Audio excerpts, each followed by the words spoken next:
হে জগতবাসী, আজ আমি শামীম আলী চিশতি আপনাদের সামনে একটি আলোচনা নিয়ে আসলাম। সে আলোচনাটি হলো যে দেবতারা পাপ করে, দেবতাদের পাপ হয়, কিন্তু দেখা যায় ফেরেশতাদের কোনো পাপ নেই। কিন্তু আমাদের ধর্ম অনুসারে বলা হয় যে ফেরেশতারা নিষ্পাপ, ফেরেশতাদের কোনো পাপ নেই। কিন্তু কথাটা সত্য, কিন্তু ফেরেশতাদের পাপ নেই কেন? এবং দেবদেবতা যারা আছে এদের পাপ হয় কেন? তো হে জগতবাসী, আজকের যে আলোচনাটি, যে দেবতাদেরকে মানতেছে কারা? যারা সনাতন ধর্মে আছে, হিন্দু ধর্মে আছে, এবং ফেরেশতা উচ্চারণটা বেশি করে এবং ফেরেশতাদের কথা আলোচনা করা হয় মুসলমান শাস্ত্রে। কিন্তু ফেরেশতা ফেরেশতাই এবং দেবতা দেবতাই, কিন্তু দেবতা কিন্তু ফেরেশতা নয় এবং ফেরেশতা কিন্তু দেবতা নয়, দুটি আলাদা বিষয়। তবে যে কথাটি বলতে চাচ্ছি যে ফেরেশতারা নিষ্পাপ এবং দেবতারা পাপী হয়, এর মূল কারণ কি? এই কারণটি নিয়ে আজ আপনাদের সামনে আমি শামীম আলী চিশতি হাজির হইলাম। যে দেখুন, দেবতাদের উপরে একটা এমন কিছু দেওয়া আছে, দায়িত্বভার দেওয়া আছে। যেমন দেখা যায় এই আমাদের মধ্যে যেরকম আছে যে ফেরেশতা যেমন মিকাইল ফেরেশতাকে আল্লাহ কি বলেছে, তোমার দায়িত্বে বৃষ্টি বর্ষণ করার দায়িত্ব তোমাকে দেওয়া হলো। এবং দেখা যায় যে সিংহা নিয়ে বসে আছে, যে আল্লাহ যেদিন হুকুম করবে সেদিন সিংহায় ফুঁক দিব, দুনিয়া কিয়ামত হবে। তো এরকমভাবে বিভিন্ন ফেরেশতাকে নিয়োগ করে রেখেছে আল্লাহ। তো আজকের যে একটি বিষয়ে বোঝাতে চাচ্ছি সেটি হলো যে দেবতারকে হুকুম দিয়ে রাখেন না আল্লাহ। কেননা দেবতা তাকে জ্ঞান, বিবেক, বুদ্ধি এবং 10 ইন্দ্রিয় শক্তি, এবং দেখা যায় তাকে এমন সৃষ্টি করে ছেড়ে দিল যে সে এই পৃথিবীতে এসে যে পরিচালনা করবে। কি পরিচালনা করবে? যেমন সে পরিচালনা করবে যে আল্লাহর কিছু গুণবাচক নাম আছে, সেই গুণবাচক নামটি কি? যেমন আমাদের মধ্যে আছে ইয়া রাজ্জাক। ইয়া রাজ্জাক যে নামটি, সেই নামের গুণবাচক কি? সেই নামের অর্থ কি? যে আল্লাহরই এক নাম, সেই নামটি কি বোঝানো হচ্ছে? যে রিজিক দাতা, যেই নামে আল্লাহ মানুষকে রিজিক দিয়ে থাকেন।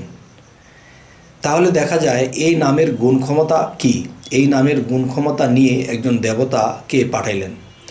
তখন সেই দেবতাটি দেখা যায় যে নিজের জ্ঞান, বুদ্ধি, বিবেক বিবেচনা করে চলে, এবং দেখা যায় যে শয়তানের প্রবঞ্চনাতেও পড়ে। যেমন তাদেরকে 6টা রিপু দেওয়া হয়েছে, যে দেবতাদেরকে 6টা রিপু দিয়ে ছেড়ে দিয়েছেন। তখন দেখা গেছে ভালো মন্দ তারা যাচাই বাছাই করে চলতে হয়। এর মধ্যে কিছু কাজ ভালো হতে পারে, খারাপও হতে পারে। ভালো হলে তো ভালো, কিন্তু খারাপ হলে তাদের বিচার হবে। আচ্ছা, তাহলে ফেরেশতাদের দ্বারা পাপ হয় না কেন? তার মানে ফেরেশতাদেরকে কোনো রিপু দেওয়া হয়নি। যেমন মানুষ এই পৃথিবীতে এসেছে, সেই মানুষদেরকে রিপু দিয়ে পৃথিবীতে আল্লাহ প্রেরণ করেছেন। যে সেই রিপুগুলোর নাম কি? যে মানুষের মধ্যে যে 6টা রিপু দেওয়া হয়েছে, কাম, ক্রোধ, লোভ, মোহ, মায়া, মাৎসর্য, এই 6টা রিপু দিয়ে মানবগণকে পৃথিবীতে পাঠিয়ে দিলেন। তবে দেবতা যারা, এই দেবতাদেরকে 6টা রিপু দেওয়া হয়েছে। এখন দেখা যায় মানুষ শয়তানি করতেছে, খারাপ করতেছে, পাপ করতেছে, আবার আল্লাহর কাছে ক্ষমা প্রার্থী হইতেছে। আর যারা ক্ষমা প্রার্থী না হইতেছে তারা দোজখবাসী হইতেছে। ঠিক দেবতাদের মধ্যেও তাদেরকে যখন 6টা রিপু দিয়ে পাঠানো হয়েছে, তখন তাদের জ্ঞান, মন, বিবেককে বিবেচনা করে যারা চলে তো পাপ থেকে মুক্ত থাকে। আর যারা 6 রিপুর কথায় চলবে, মনকে 6 রিপুরভাবে চালাবে এবং দেহটাকে সেই খারাপ দিকে চালাবে, তখন তার বিচার হবে। তাহলে পাপ যেহেতু হয়, তাহলে বিচারও তাদের হয়। কিন্তু ফেরেশতারা কেন এত নির্ভয়? সেই কথাটি হলো যে তাদেরকে রিপু দেওয়া হয় না, যার ফলে তাদের দ্বারা পাপ হয় না। আরও একটা বিষয় হলো, ফেরেশতারা নিজের ইচ্ছায় কোনো কাজ করে না। যখন আল্লাহ বলে দাঁড়াও দাঁড়াইছে, যখন বলে এটা নাও নিছে, যখন বলে এটা ফেলে দাও দিয়েছে, যখন বলে যে তুমি এটা করো এটা করতেই আছে। কিন্তু আল্লাহর হুকুম ছাড়া একটা কাজও তারা করে না, যার ফলে তাদের দ্বারা কোনো পাপ হয় না। তাদের দ্বারা তখনই পাপ হইতো যদি তারা দেখা যায় যে আল্লাহ বলেছে একটা করেছে একটা, তার মানে আল্লাহ যা বলে তাই করে, তাদের কোনো পাপ নেই। যদি ভুল হয় তাহলে আল্লাহকে বলবে আল্লাহ আপনিই তো বলেছেন করতে, তখন তাদের পাপ পাওয়া যায় না। আর মানুষ এবং দেবতা এদেরকে 6টা রিপু দেওয়ার কারণে এদের একটা ইচ্ছা শক্তি দেওয়া হয়েছে। এই ইচ্ছায় দেখা গেছে একটা ভালো কিছু মনে করে করেছে, তো পরে দেখা গেল সেটা খারাপ হয়ে গেছে, তখন ইচ্ছাই হোক অনিচ্ছাই হোক তার বিচার হবে। তবে হে জগতবাসী, আজকের এই আলোচনাটি কি বোঝাতে চাইলাম, তো অবশ্যই জ্ঞানীগুণী এই কথাগুলো অবশ্যই বুঝতে পারে।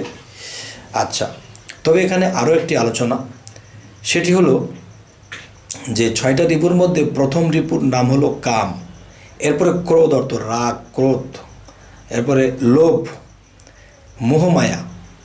এই যে 6টা রিপুর মধ্যে যে এত ডেঞ্জারাস শক্তি, কালো শক্তি দেওয়া আছে যে একজন মানুষ এই পৃথিবীতে লোভের বশবর্তী হয়ে, কামের বশবর্তী হয়ে, তখন মায়ার বশবর্তী হয়ে সেই মানুষটি লোভ করতে থাকে, সেই মানুষটি কারো ক্ষতি করতে থাকে, নিজের সম্পদ গড়াইতে অন্যের মাথায় বাড়ি দিতে কোনো দেরি করে না, এবং দেখা যায় যে দিন দিন মায়ায় জর্জরিত হয়ে যায়।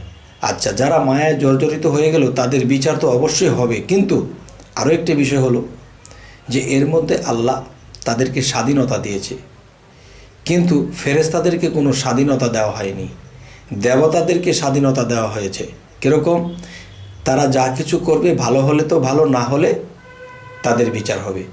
তো ফেরেশতাদের কোনো পাপ এ কারণেই হয় না, তাদেরকে 6টা রিপু দেওয়া হয় নাই। তবে একটি কথা বারবার বলা হলো এ কারণেই যে, একটি কথা 2বার 3বার করে বলা হলো এ কারণেই যে অনেকে এই কথাগুলো বোঝে না, তাই যেন তিনি এই কথাগুলো বুঝতে পারে।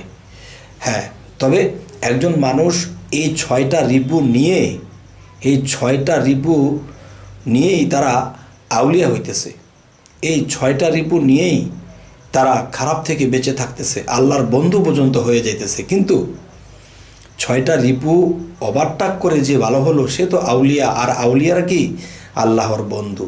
আর আল্লাহ কিন্তু বলেছে আমার অলিদের কোনো ভয় নাই, আমার আউলিয়ার কোনো ভয় নাই। তাহলে বোঝা গেল যে মানুষ বন্ধু হতে পারে। এই 6টা রিপুকে অতিক্রম করে যে নিজেকে সংযত করে রেখেছে এবং সাধনা করেছে, তার আল্লাহর বন্ধু হয়েছে। আর আল্লাহ বলেছে আমার বন্ধুদের কোনো ভয় নেই। আর ফেরেশতাদেরকে কখনো বন্ধু বলেননি। কেন বলেননি? যে ফেরেশতাদেরকে 6টা রিপু দেওয়া হয়নি এবং এই 6টা রিপু তাদের অতিক্রম করতে হয়নি, যার ফলে তাদের কোনো ফলাফলও নেই। আর যদি 6টা রিপু তাদেরকে দেওয়া হতো তাহলে তাদের কর্মের ফলাফল থাকতো। এখন আল্লাহ যা বলে তাই করে। আচ্ছা, তো হে জগতবাসী, জানি না আমার এই আলোচনা আপনাদের কাছে কেমন লাগলো। তো আশা করব যে পরবর্তীতে আমাদের ভালো ভালো ভিডিওগুলো পেতে আপনারা সাবস্ক্রাইব করুন, এবং পরবর্তীতে আমাদের ভালো ভালো ভিডিওগুলো যেন আপনাদের সামনে উপস্থিত হয়। তো আজ এই বলেই রাখবো। সকলেই ভালো থাকবেন। আল্লাহ হাফিজ।